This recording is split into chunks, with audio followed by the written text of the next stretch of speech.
can tell you last night was terrible.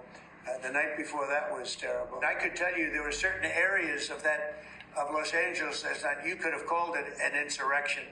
It was terrible. But these are paid insurrectionists. These are paid troublemakers. President Trump weighs using the Insurrection Act against the violent actors in Los Angeles. But until that potentially happens, Attorney General Pam Bondi says anyone caught assaulting local law enforcement will face additional federal charges. Joining us now is Jonathan Turley, Fox News contributor and law professor for George Washington. Be able to do their job, that the National Guard, the Marines are there to protect ICE, to help them get their work done.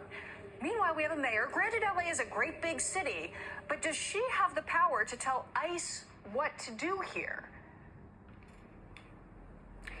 No, she doesn't. And it's a very familiar refrain that we've heard in higher education, where certain acts are viewed as, quote, triggering. In fact, some Democratic politicians have used that term to say that enforcement of the immigration laws are triggering.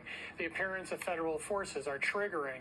And they're blaming unlawful, violent conduct on what is a lawful deployment of federal forces. That obviously is ridiculous.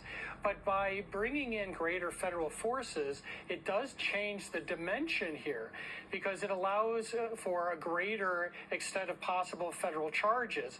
If you assault federal officials, federal buildings, it's more likely that you are going to be surveilled, that you're going to be caught, and more likely you'll be prosecuted. What we saw in states like Minnesota and Wisconsin is that early charges that were brought in those protests, which involved billions in losses and deaths, were later dropped as in gross in terms of the people who were arrested for violent protests or actions.